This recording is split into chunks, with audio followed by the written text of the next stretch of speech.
Hey, what's up, guys? It is Undying OGC here with Original Gaming Culture. Today, we are bringing you probably one of the most anticipated hero spotlights of all time. Today, we are going to discuss everything that we need to know about Jacques, the mechanic Firestorm. So this is the stats of mine. You can read the lore. Jacques rides around in a giant mech suit. He is kind of gimped. He's not as good as other champions. Mostly because if you go with Jax, then you can't get any mounts. So that kind of sucks. He's totally not worth it. We can just cut the video here. Worthless champion. No, I'm just kidding. All right, so we'll jump in with Jax. Jax is one of your main DPS heroes. If you are a dwarf, he is going to be needed for your mechs. As far as how to skill Jax, you want something that increases his ammo. So something like the Ring of Infinite that will help you to get +1 to ammo capacity. Otherwise, you can go with the Dragon set. So I don't think I have anything with him for the Dragon set, but there's a three-piece Dragon set that can drop. It will give you +10% to ammo as well. Or you can run with the standard crafting one because you can get more stats out of it due to making it all flawless. If you go with that, you run all 5 pieces, then siege battles will last 5 seconds longer. Completing a set on Jax, unless you're going for the ammo and you're going to sacrifice a couple stats for a better accessory, um, all that matters is you get the most amount of stats as possible.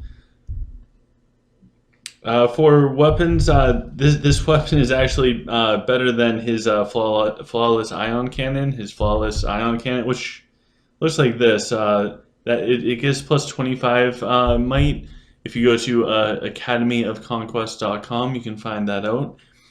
But the Firebrand is hands down just amazing stats. It's 29 usable stats. Jax will benefit from both of those. You can go with a rapier, or you can set Jax up slightly differently to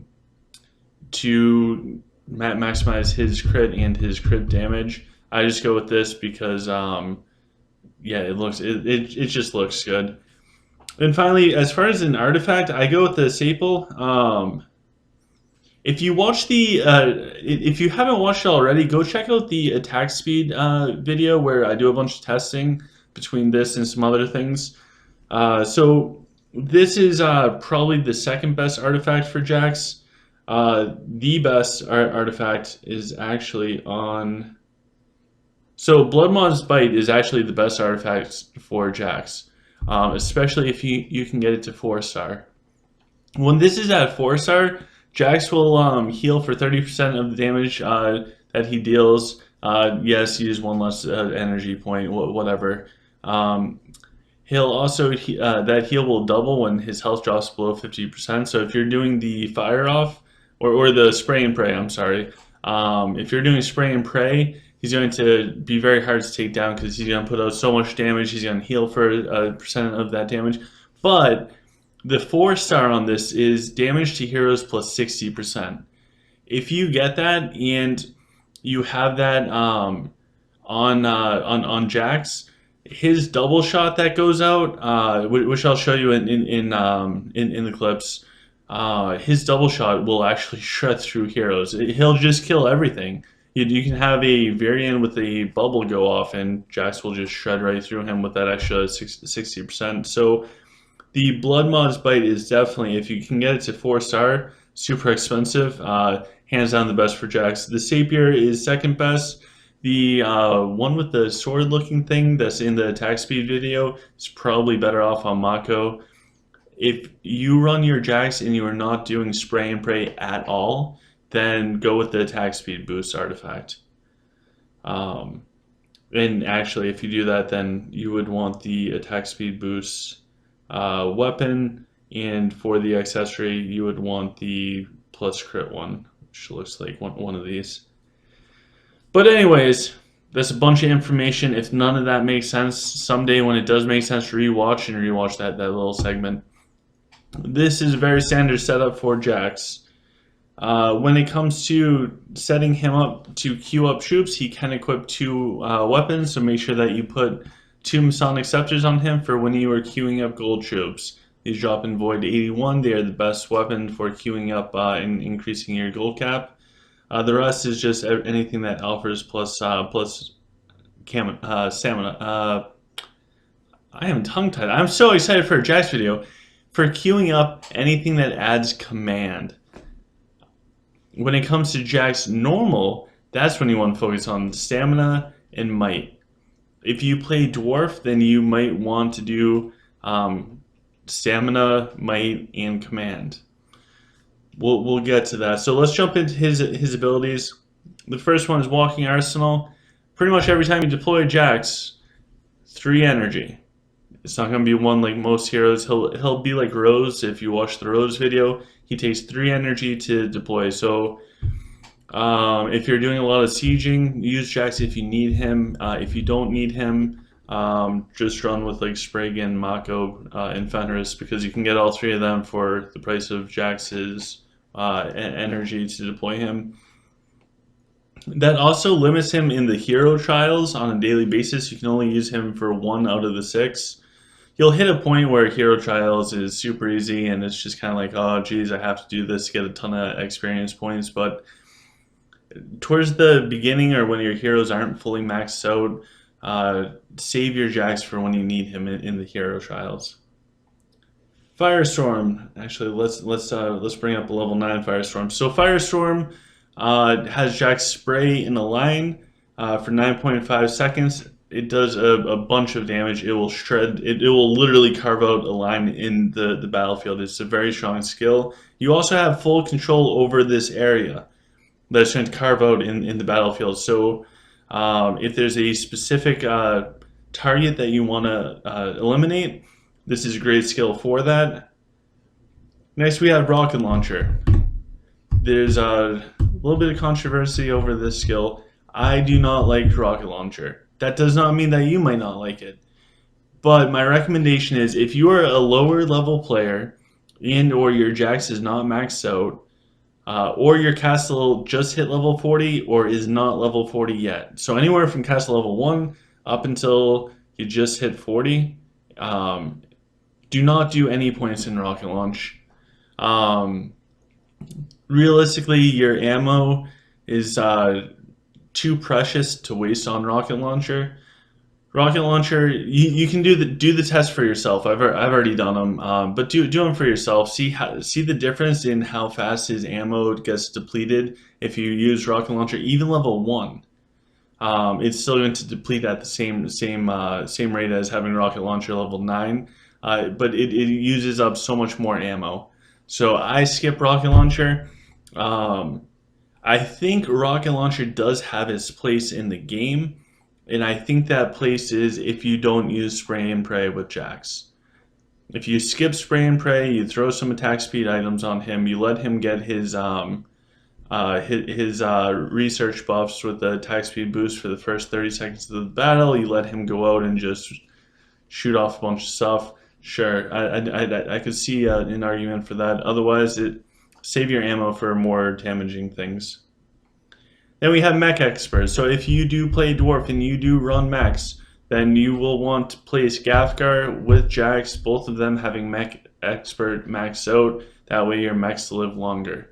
For now, if your mechs die in battle, they will not go to the hospital. They cannot be repaired. They are dead. They are gone, annihilated. So losing mechs really kind of sinks.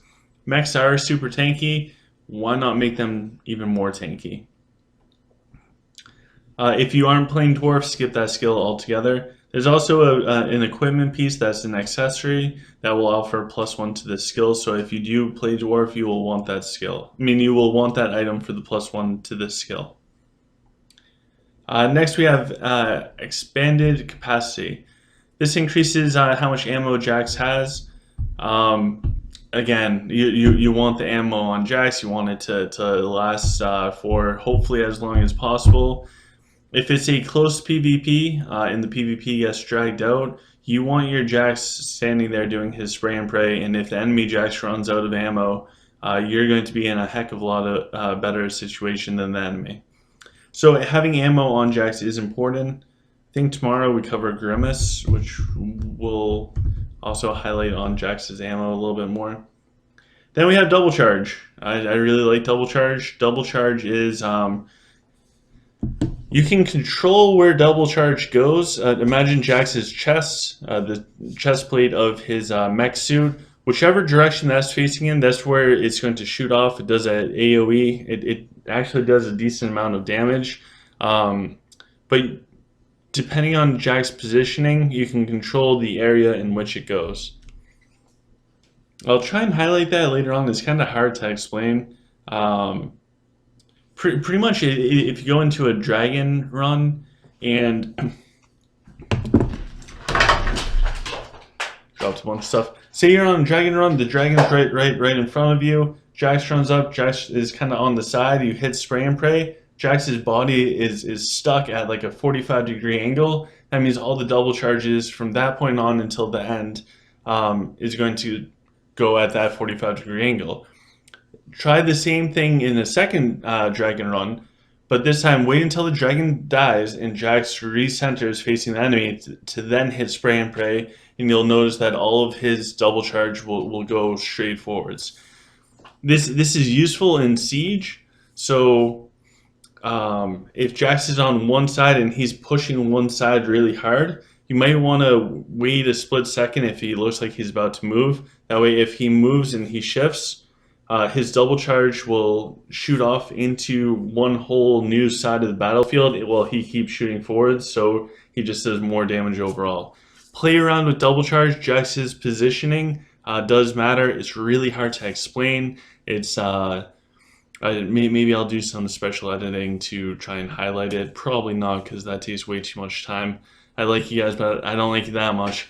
So try it out for yourself, but his positioning does matter for double charge. If he's like turned backwards and his gun's like shooting off behind him, it's a waste. So just be aware of that.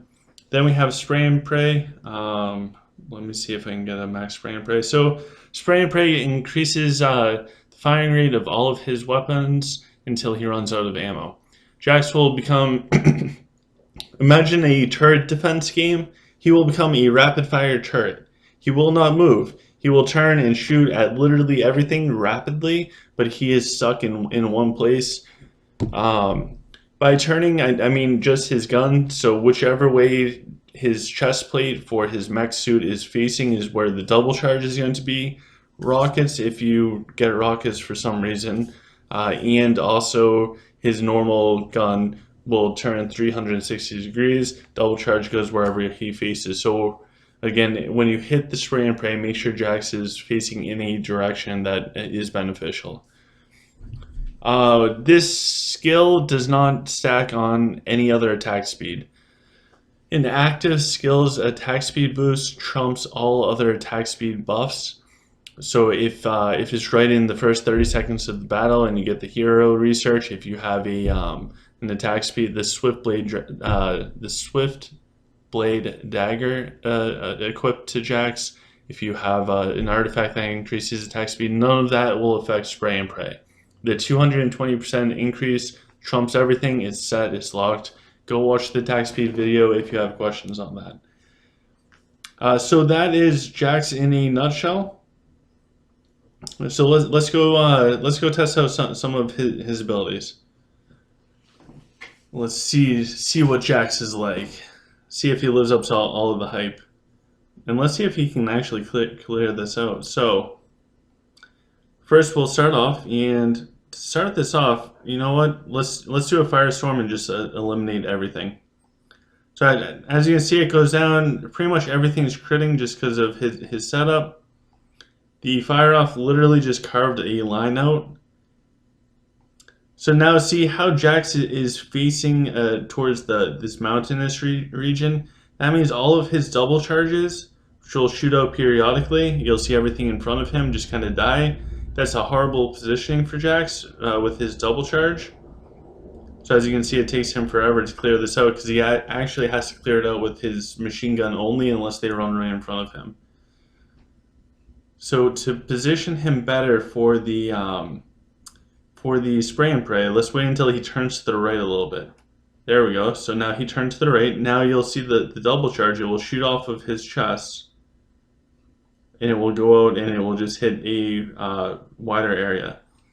Now at this point, you can see his main turret gun going around, but everything coming off of his chest, the double charge, just blows up everything that's directly in front of him.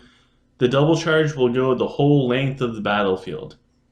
So it's not just a short-term burst. It's not like a shotgun blast right in front of him. It will go the entire length. It's really highlighted if somebody has the blue Jacques because it's like little blue lines that come out. However, I'm not spending $1,500 for a skin. I am not a whale. I'm not doing that. So that's Jacques' skills. There's only one way to acquire Jacques. Only one way. And this one way is through the shop. He will pop up, and you can only buy him from here. You cannot get him in the void. You cannot get him out of hero chests. You cannot get him any other way. With the exception, if you win like an event that the official Art of Conquest people do, Lilith, sometimes they'll do giveaways. I suppose that's the exception, but for everybody else out there, besides like those 2 people that win out of like the 100,000, you'll have to go into the shop and you'll have to purchase him. The very first purchase that you make in the shop for a hero costs $9.99. I've already done it, so it's popping up with Fenris for $19.99. But the first purchase is $9.99 for the hero. Every single hero you can acquire somehow through playing the game, whether it's from the void or from waiting for the hero chests. Jacques is the only one that you have to buy. So I highly, highly recommend, take it from me because I made this mistake. I did not do this because there was not a, I'm sure there was YouTubers covering it, but I was just unaware. I was very naive. But don't do what I did. Please follow this advice. Buy Jacques for $9.99. No other hero is worth spending money on unless you have an insane amount of money you just want to give away. In that case, feel free to donate to me instead. But in all seriousness, buy Jacques from the shop. He's $9.99. Even if you struggle, you're a free-to-play player. If you can save up $10, he's totally worth it. He's a very high damage dealing carry. Up until Mako hits like 45 or 50 or level 50, Jacques is going to be your main damage dealing hero. Fenris is great for disrupting and killing off the backline, but Jacques is like that. He's in a mech suit. We're playing a fantasy game, and this dude's in a mech suit covered in rocket launchers, turrets, and shotgun blasts. Of course he's going to be overpowered. Also, stick around for this channel. Subscribe to the channel because I'm going to be doing as many giveaways as I can afford, and I'm going to do $10 codes. That way people can get Jacques if they have not previously purchased a hero. So I hope you guys got something out of this. The infamous Jacques. He is a fantastic hero. Get him from the shop because that's the only place you can get him. Gear him up, experiment with his skills, find out what suits your play style the most. With that, hit the thumbs up button, subscribe, and until next time, have a great day, guys.